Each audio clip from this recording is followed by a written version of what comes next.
Title: Emotional Currency and Energy Drain. Protect your peace. Master your power.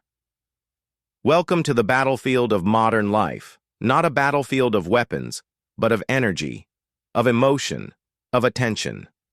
And here's a truth we often forget. Not every invitation to conflict is worth your presence. Some arguments are nothing more than traps wearing the mask of meaningful dialogue. Some conversations are voids, black holes, designed to consume every ounce of light and energy you offer. And here's where your power begins to shift. Avoiding a reaction doesn't mean you're silencing your truth. It means you're refining your expression. It means you're learning to feel deeply, but respond selectively. You don't owe every feeling a stage. You don't need to turn every emotion into public currency. Some emotions are sacred. They are meant to be witnessed only by you, in stillness, in silence, without the need for applause or opposition. That is the beginning of emotional mastery. That is psychic sovereignty. It is knowing your truth without needing the world to validate it. But let's be honest, that's not how this world works. We live in the age of attention, where attention feeds on reaction. The more you react, the more you're consumed by algorithms, by ideologies, by unhealed people looking for emotional targets. So what do? You interrupt the cycle. You become strategic, intentional, and still. You reclaim your focus. You guard your fire, because not every flame deserves to burn your energy. You're not here to be triggered over and over again. You are here to transform, to transmute pain into power, to protect your energy like your evolution depends on it, because it does. There are defining moments in life, and they happen in the split second after you're triggered. A word hits you, a look cuts deep, a silence screams, and suddenly your body braces, your breath shortens, your jaw tightens, the heat rises behind your eyes, and then comes the story. They don't respect me. They're trying to humiliate me. I have to say something. I must defend myself. But pause right there. That rush of emotion, it isn't weakness. It's history. It's memory stored in your body. It's the younger version of you rising to the surface in milliseconds, terrified of being erased, diminished, made small. And so we react, quickly, loudly, emotionally. But if you're willing to pause just for a moment, if you resist the gravitational pull of that reflex, you'll discover something profound. The trigger is not the threat. The trigger is the teacher. It is not proof of your instability. It is a flare, pointing to what still holds power over you. Not the person in front of you, not the situation itself, but the unprocessed wound they just grazed. And that uncomfortable awareness, that is what most people run from. But not you, because you are not here to be reactive. You are here to rise. The enemy is not always out there. It often lives within, the unexamined vulnerability, the untouched pain, the fragmented parts of ourselves we've tried to bury. Carl Jung called it the shadow, the hidden self we've pushed beneath the surface of who we pretend to be. To fully become who you are meant to be, you must confront that shadow, not deny it, not fear it, face it. Because your triggers, they aren't here to shame you. They are signals. They are saying, here's something you've abandoned. It's time to come home to it. But that healing doesn't happen by staying in the argument. It happens by staying in yourself. That's the real discipline. To remain present, even when your nervous system is screaming to shut down, lash out, or run away. To feel everything, without becoming the feeling. To notice the emotional wave without confusing it for the truth. This is what it means to stand at the edge of your own evolution, and not collapse. Because mastery isn't the absence of emotion. It's the ability to witness your reaction and ask, how much of this is truly mine, and how much is inherited, ancestral, conditioned? When someone disrespects you and your body braces for battle. But instead of attacking, you breathe, you observe, you hold the energy without letting it leak everywhere. You have broken the cycle. You're no longer a puppet of the moment. You are the anchor in the storm. You are responding, not reacting. And that's the difference between survival and sovereignty. Reaction is impulse. Sovereignty is power. One is automatic. The other is chosen. Yes, this is hard work. It asks you to sit with what you've spent your entire life trying to avoid. Helplessness, betrayal, rejection, abandonment. But when you stop running from those wounds, when you finally sit with them long enough to understand them, you take away their power. You are no longer the servant of your pain. You become the witness, the container, the presence that holds it, without becoming consumed by it. And in that stillness, something incredible happens. You reclaim your choice, the choice to speak with intention or to stay silent with strength, the choice to hold your ground or to walk away with grace, the choice to act with alignment, not from emotional chaos. Let's be clear. Feeling triggered is human. It's going to happen. But allowing that trigger to hijack your reality, that is optional. It's not about becoming numb. It's about becoming conscious. It's about recognizing when your past is trying to steer the present and choosing to take the wheel back. This is the real inner work, not pretending you're unshaken, not avoiding all conflict, but practicing presence, right in the middle of your emotional fire. You don't need to fight every ghost from your past. You don't need to convince people of your worth who are committed to misunderstanding you. You don't need to match anyone's chaos. Sometimes the most powerful response is no response. Sometimes the most radical act of power is stillness. Sometimes the most powerful thing you can do is nothing at all.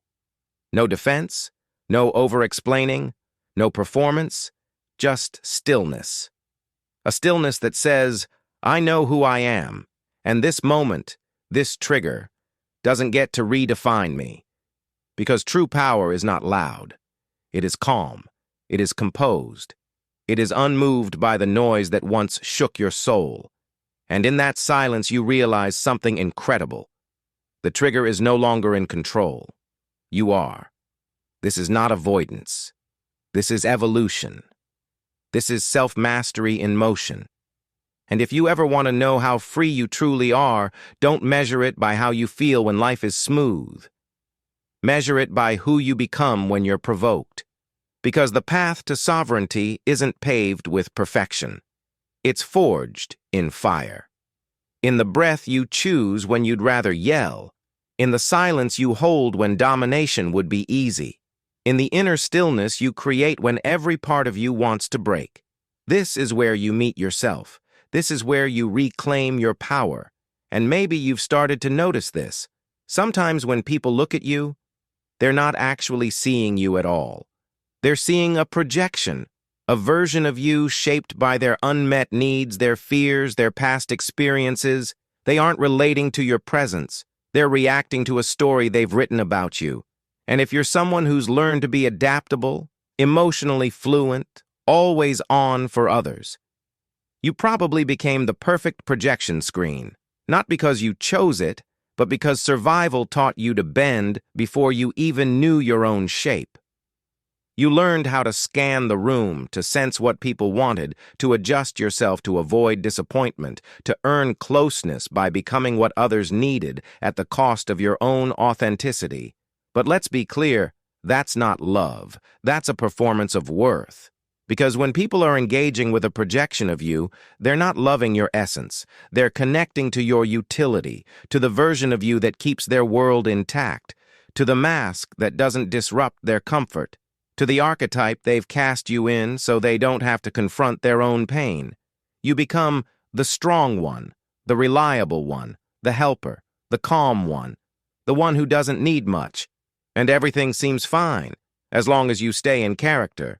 But the moment you shift, the moment you go silent instead of soothing, say no instead of agreeing, pull back instead of overgiving, suddenly you're the problem. Why? Because you're no longer playing the role that makes them feel safe. But here's the truth. You were never born to be a character in someone else's script. You were born to be whole, to be seen, to be real. And the moment you stop performing is the moment you begin living. So let your triggers teach you. Let them show you where you've outsourced your power. Let them lead you back, not to who you were told to be, but to who you truly are. When your energy shifts, you are no longer easy. You are no longer convenient. Why? Because you've broken the illusion. You've shattered the projection that others depended on. In systems where your compliance was mistaken for your character, your truth will not be welcomed. It will be seen as betrayal, not because it's wrong, but because it disrupts the balance of control. It exposes the harsh reality that the connection was never truly mutual. It was conditional, contingent on you staying within their frame.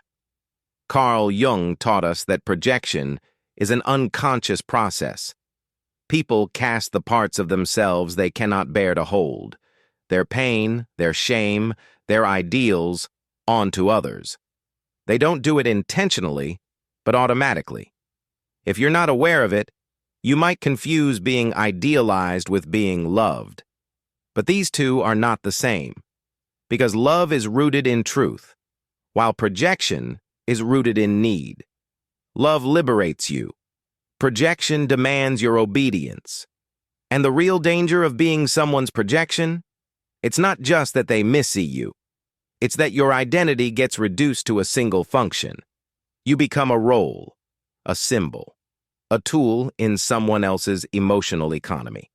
And here's where it turns into manipulation. You're praised as long as you stay in the role, validated for your self-sacrifice, admired for your silence, rewarded for your compliance. But the second you reclaim your time, your energy, your boundaries, watch the shift. The same people who once adored you, now they pull away. They become cold, critical, passive-aggressive, even hostile. Why? Because they've lost control. You've stopped playing the character they cast you to be. And many people, when faced with that withdrawal of affection, fold.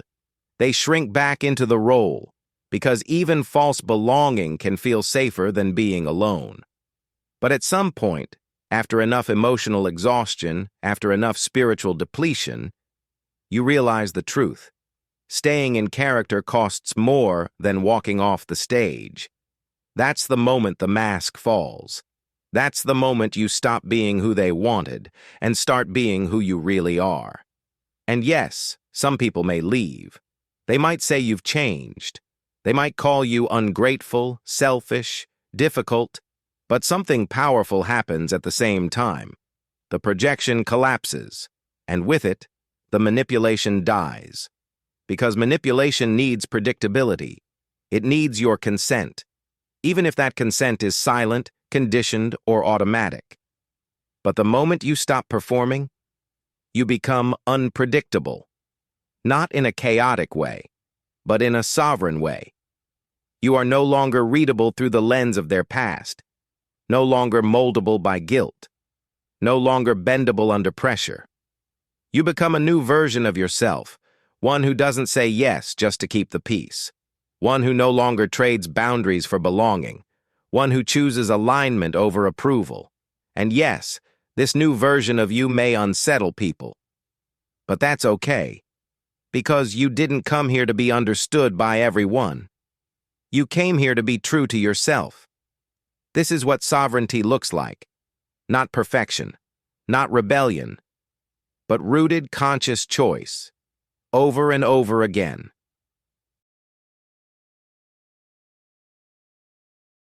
They were never really seeing you. Not fully, not clearly. They were only seeing a reflection, a projection of their own wounds, desires, and unmet needs. But here's the sacred truth. That disorientation they feel when you change, it's not a sign you've lost yourself.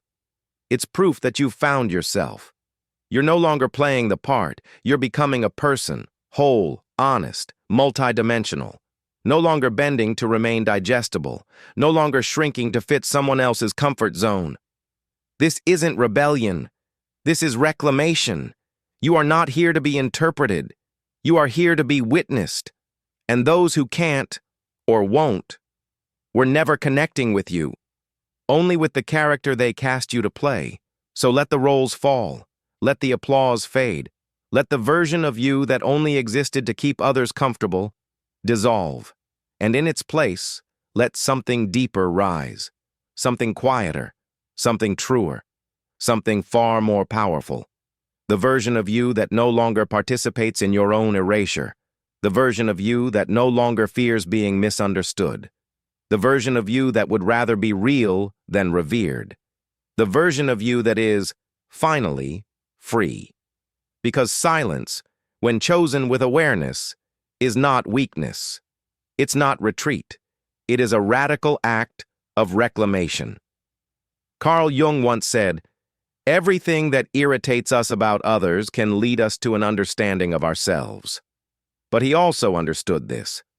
Not every conflict is meant to be entered, especially the ones designed to provoke your reactivity, not your growth. When someone attacks you with distortion, manipulation, or performance, they are often not even speaking to you. They're addressing the image they've projected onto you. And if you react without consciousness, you fall into the trap. You fulfill the very role they've silently scripted for you. That's where silence becomes your weapon. It interrupts the loop. It dismantles the dynamic. Not with retaliation, but with absence. An energetic void where reaction used to be. And without your participation, their manipulation can't hold. Their projection has nothing to latch onto. Their strategy collapses under its own weight. This is why silence terrifies those who seek control. Because without your reaction, they have no narrative, no anchor, no co-author. To stand in silence when your buttons are pushed is not spiritual bypassing. It is psychological mastery. It is individuation in motion, Jung's path to becoming whole. It means stepping out of roles that were imposed upon you. It means resisting the urge to collapse into reactivity just because the story demands it. And yes, your silence will be misunderstood. You may be called cold, aloof, avoidant. Let them. That's their story, not your truth.